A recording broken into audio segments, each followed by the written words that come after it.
this was a super tough ask of her fiance because her fiance had known this dude since they were 5 years old, right? And she didn't want him to be the best man.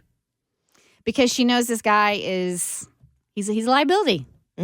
Matt's a wild card, and she's known him for just as long as their whole relationship, but obviously he knows his best friend since he was 5, so there's some seniority there. But she was like, I don't want Matt to have a microphone. I don't want him to be your best man. He shouldn't be giving speeches. He shouldn't be doing any of that. It's going to go off the wall. It's going to ruin my whole day. So It's bro code, though. I mean, you know who he is, but you just assume as a guy, this is my best friend. He'll reel it in for 3 hours. I mean, he knows how important this is, but that's my dude. I mean, that's my ride or die right there. yeah.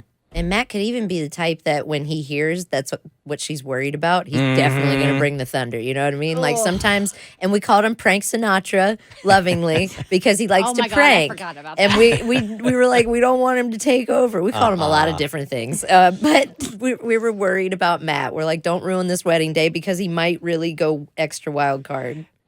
I had 2 thoughts on it. First of all, it's the best friend. So, I mean, it's a tough ask. However, you also know who he is. So if he does something stupid at the wedding or the reception, it's kind of like you knew it was going to happen because that's what he's been his whole life. It's like asking somebody to be in your wedding party who is notoriously late. So if they're late to the rehearsal, you can't get mad at them because that's who they are and that's how they are. You would think people could put some of their fallibilities to the side for one day so they can be there for you, but apparently that's not the case. So Tara and we helped her text her fiance, and it was kind of a standstill. It was like, okay, we'll have a talk with the guy. I understand your concern, but this is my dude, and he's going to be my best man. And Tara's like, okay, but we should at least talk to him.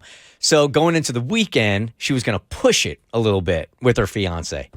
Tara, how did it go over the weekend? Yeah. Well, he did talk to him. He did. Yeah, he sure did. And I wasn't there, so I can only tell you what he told me. He said they talked and that everything was going to be just fine. Yeah. That's all he said. Yeah, I mean, fine. What is the prankster going to say? Oh, dude, I got a big one lined up for your wedding. Of course he's going to say he's going to be on his best behavior. Yeah, I kind of have a feeling that it's one of those things where he's like, wink, wink, everything is going to be just fine. Do you think he actually talked to him? Oh, yeah. Okay. Yeah, I'm sure he did. I mean, Jeff,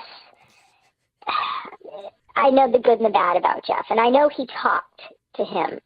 But as far as, did he say to him, now listen, it's my wedding day. It's super important. It's super important that you don't make a fool of yourself, all these things. I'm sure it probably came down to, hey, you're cool with being my best man, right? And you'll be cool. And that's probably it.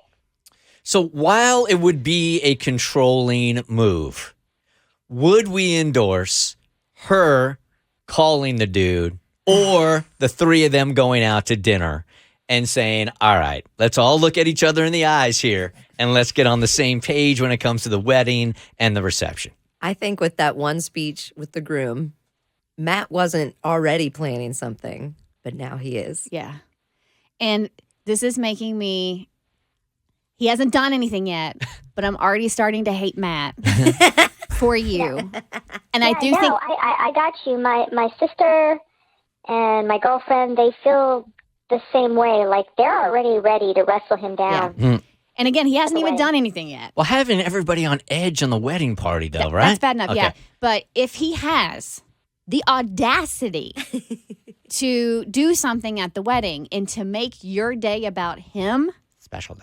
That's low. Mm-hmm. I mean, stealing somebody's sparkle on their wedding day, like anybody who proposes without the consent of the bride and groom, you trash. Anybody that tries to pull off an epic prank at the wedding, making it about them, you trash. The day is not about Matt. And again, he has yet to make it about him.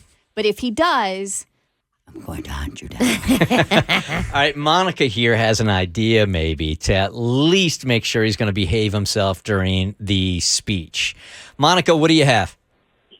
So I used to be a wedding planner, and for people like Matt, what we would do is they would just do the speeches for like the maid of honor, best man, and anybody else who wanted to do a speech.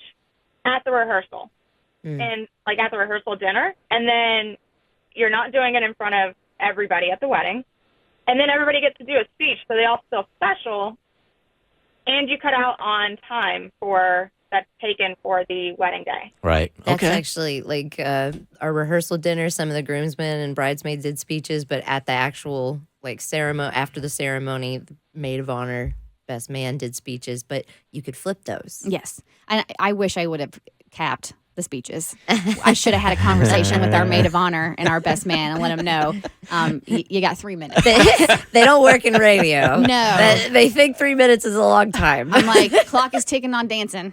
We want to get this party started. Is it unorthodox to assign one person to watch Matt the entire day? Yeah, no. No. It's No, not people do like that people all the do time. that. Yeah. Okay. So that's your responsibility on the wedding is keep your eyes on Matt and keep him close A Matt to caddy. you. They need a Yep. Matt caddy. A Matt caddy. All right, Sarah, good luck. I would say have the dinner. Like he needs to see. You need to give him the look. He needs to see the rage in your eyes that if he does something at the wedding, you will kill him. Or just your sisters and other bridesmaids' eyes. They should be the ones that are, what is it called? Sanctioning the buffoonery Yeah. of Matt. The problem here is that it's added stress to a day that's already going to be stressful, which really, really is selfish and sucks. The Bert Show.